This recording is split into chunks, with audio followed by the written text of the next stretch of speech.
بسم اللہ الرحمن الرحیم۔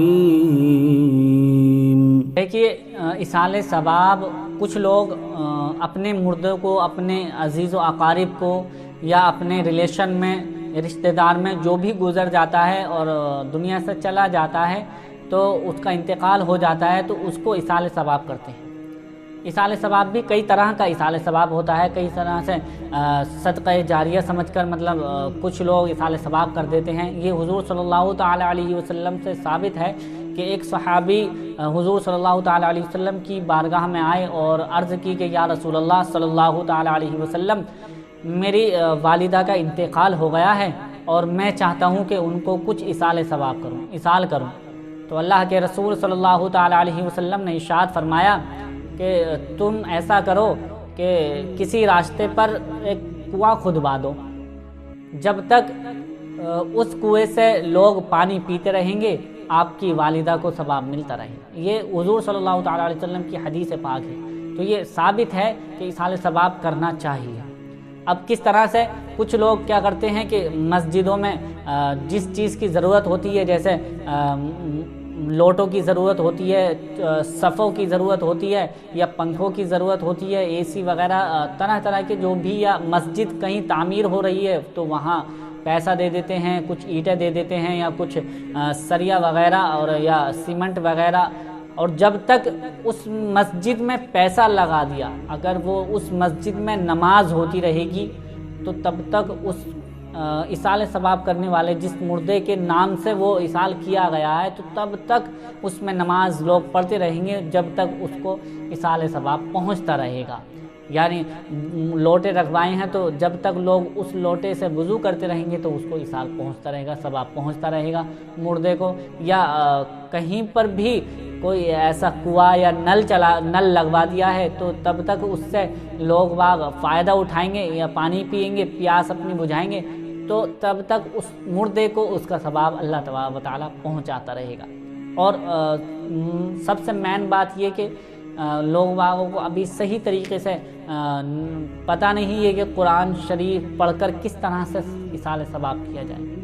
کچھ لوگ اپنے امام صاحب کو بلا کر لے کر آتے ہیں یا بچوں کو بلا کر لے کر آتے ہیں، پڑھواتے ہیں قرآن مقدس اور ان سے بخشواتے ہیں اور اپنے مردوں کو ایصال کراتے ہیں۔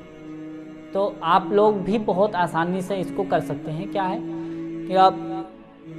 قرآن شریف آپ نے پڑھ لیا ہے، ایک پارہ یا ایک سورت یا 2 پارے یا جتنا بھی، یا پورا مکمل قرآن مقدس آپ نے پڑھ لیا ہے، پڑھنے کے بعد آپ فاتحہ کر لیں، کسی بھی طرح سے اللہ کی بارگاہ میں ہاتھ اٹھا کر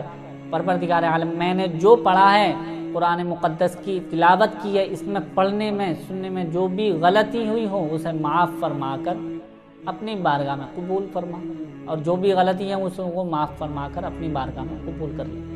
اس کے بعد اپنے عزیز و اگر زیادہ نہیں کہہ پا رہے ہیں کہ نبی کریم صلی اللہ تعالیٰ علیہ وسلم کو کس طرح سے پیارے آقا صلی اللہ تعالیٰ علیہ وسلم کی بارگاہ میں پیش کرتے ہیں، قبول فرما۔ ان کے بعد صحابہ کرام، انبیاء علیہ السلام ہیں، صحابہ کرام ہیں، اولیاء کرام ہیں۔ اگر زیادہ لمبی نہ کرنا چاہ رہے تو آپ اتنا کہہ لیجئے کہ ہمارے فلاں فلاں مردے کو جو دنیا سے جا چکے ہیں، میرے عزیز و اقارب جو بھی ہیں، ان کا نام لے کر کے اللہ پروردگار عالم تو اس کا ثواب اس کو پہنچا۔ یہ ایصال ثواب کا بہت آسان طریقہ ہے، اس کو پڑھ کر آپ ایصال کر سکتے ہیں۔ اور شب برات آ رہی ہے، اس میں زیادہ سے زیادہ اپنے مرحومین کو ایصال ثواب کیجیے، کیونکہ مرحومین وہ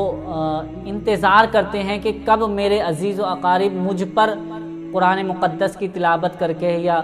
کوئی نیک کام کر کے مجھے ایصال ثواب پہنچائے۔ اور تو اس لیے ہمیں چاہیے کہ زیادہ سے زیادہ اپنے مرحومین کی قبروں پر جا کر ایصال ثواب کیا کریں۔ کچھ بھی یاد ہو، اگر کچھ بھی یاد نہ ہو تو اللہ تبارک و تعالیٰ کے نام پڑھ کر سبحان اللہ، الحمدللہ، اللہ اکبر، اگر یہ بھی یاد ہے تو یہ پڑھ لیجئے۔ اگر کوئی سورت یاد ہے تو وہ پڑھ لیجئے، سورہ فاتحہ یاد ہے یعنی الحمد شریف یاد ہے تو وہ پڑھ کر ایصال ثواب کر دیجئے۔ اللہ تبارک و تعالیٰ دلوں کے حال کو جانتا ہے، یعنی دل کی نیت کو جانتا ہے۔ اللہ تبارک و تعالیٰ قبول کرنے والا ہے، وہ دلوں کے حال کو جانتا ہے کہ مردہ میرا بندہ کس کے لیے پڑھ رہا ہے، دل کے ارادے کو۔ دل کے ارادے کو مطلب دل میں جو ارادہ ہے وہی بہت کافی ہے، لیکن آپ نام لے لیں گے تو بہتر ہوگا۔ کسی بھی تو ہمیں چاہیے کہ شب برات میں زیادہ سے زیادہ، شب برات میں، رمضان میں، جمعے کے دن اور شب قدر کی راتوں میں زیادہ سے زیادہ اپنے مرحومین کو ایصال ثواب کریں۔ اللہ سے دعا ہے کہ ہمیں زیادہ سے زیادہ ایصال ثواب کرنے کی توفیق عطا فرمائے۔